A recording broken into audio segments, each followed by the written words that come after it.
We've got big breaking news coming in. Afghan officials say the Taliban have entered the outskirts of capital Kabul.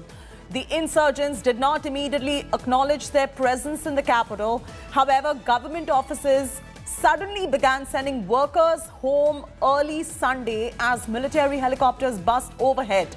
The Taliban now hold all of Afghanistan's border crossings amidst their offensive across the country. Pakistan's Interior Minister Sheikh Rashid Ahmad said the Taliban had taken the Torkham border crossing. Torkham represented the last post, which is still under the government control. Helicopters are at the moment as we speak landing at the US Embassy in Kabul as the diplomatic vehicles leave the compound amidst the Taliban advancement in the Afghan capital. Big story coming in at the moment. Questions arising on whether Kabul has fallen to Afghanistan. We're bringing you this story at the moment. The insurgents have not immediately acknowledged their presence in the capital for the moment. But, there are many indications coming in at this point of time. Geeta Mohan, our Foreign Affairs editor, joins us with the latest on this story. Geeta, questions arising on whether Kabul now, this was the biggest fear, has fallen to the Taliban or not, given the fact that you can see the insurgents as well, who are not immediately acknowledging their presence, but with the government officers suddenly sending their workers home. The question has to be asked, has Kabul fallen to the Taliban? Well, it's the big story that's coming in, Cherky. The information that's coming in right now is that the Taliban have indeed reached the outskirts. But there is a statement by Zabiullah Mujahid, who is the spokesperson for the Taliban, saying and instructing fighters not to fight within Kabul. So strict instructions coming in from the Taliban not to really to stay at the gates of Kabul and not enter the city until the transition really takes place. Even if they do enter, that they should not be fighting within Kabul. So that's a very strong, important statement coming in, where the Taliban is trying to show the international community that they're committed to the negotiations that are underway. But because the offensive was declared by the Afghan administration, this was a reaction to that, and that's the reason why the Taliban started capturing ground. Having said that, we knew that as and when the international forces start withdrawing from within Afghanistan, that the Taliban will start capturing those areas. Again, Check, like you rightly pointed out, all the border areas are now under the Taliban control, which brings to for the seriousness of the security situation. Now we do not have Afghan forces really being able to stop those who are entering from Pakistan, because the Pak-Afghan border, the Afghan border now, most of the areas, most of the checkpoints are under the Taliban, according to what the Taliban are claiming. So we'll have to wait and see what really happens over there. But very serious developments coming in for the Afghan administration. This amid a lot of pressure for Ashraf Ghani to really step down. There was conversation that took place with leadership who are now in Doha and negotiating with the Taliban and other forces and other stakeholders. One almost thought that Ashraf Ghani would step down yesterday, but he made that speech. He did not step down. What are you picking up on the political front at this point of time?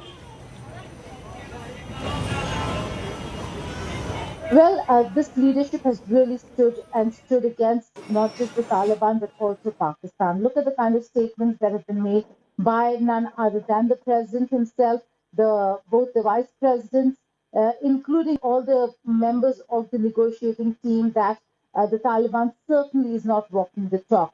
Having said that, there was a lot of pressure for Ashraf Ghani to announce his resignation yesterday itself. We do know that Vice President Amrullah Saleh was one of those key people who ensured that there is no resignation that really takes place, because that would be giving in to the Taliban. So they certainly looks like they're certainly going to fight it out till the last minute. But for now, the fact that they're right at the outskirts of Kabul and can enter Kabul anytime they wish to, only that there is a statement that has been issued by Zabiullah Mujahid that they should stay at the gates and not enter. And if they're entering, that there should be no fighting within Kabul, certainly goes to show that the Taliban is trying to message to the Afghan administration to step down, yet to the international community that they are holding their end of the bargain.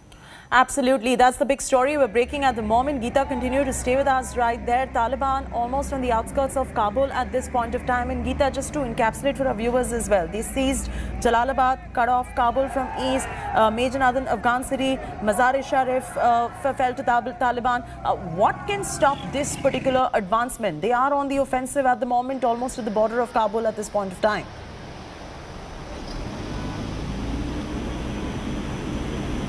There can be the fact that international forces are not there to back up the Afghan forces is certainly an area of worry. The visuals and images of helicopters hovering over the U.S. embassy in Kabul and the evacuations that follow suit is certainly not a picture that gives either clarity as to what the future holds, or for that matter, a sense of security, given that.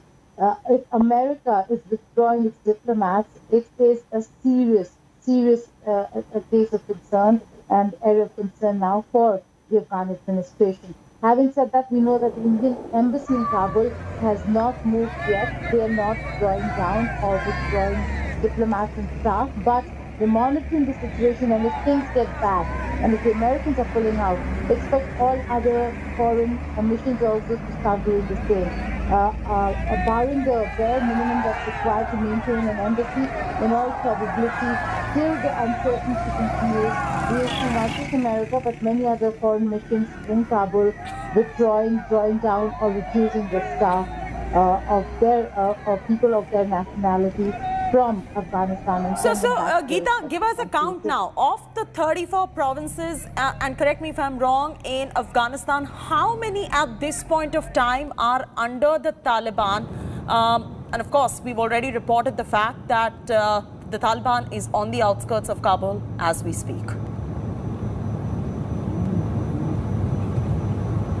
Last we heard was there were about 18 absolutely under the Taliban control, but they were only increasing. It could be well more than 20 now.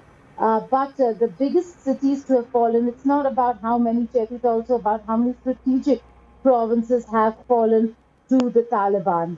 Jalalabad certainly is a very big fall, a huge area of concern for the Afghan administration. Mazar-e-Sharif falling. Remember, Atta Muhammad Noor, General Noor is somebody who Ashraf Ghani had gone and met in Mazar-e-Sharif just a couple of days ago. And his son Khalid Noor was speaking to us, speaking to Rahul Kanwal, and in the conversation he said that they're going to fight till the last bit. But it seems like reports coming in that Mazar-e-Sharif has fallen to the Taliban as well. Kandahar had completely been taken over by the Taliban. So these are, and Logar is the one that we're talking about, which is just 90 kilometers away from Kabul, and is the reason why they made such progress and moved towards Kabul now on the outskirts. So it's not just about how many, it's about all strategic important provinces with critical provincial capitals are now most of them are under Taliban control.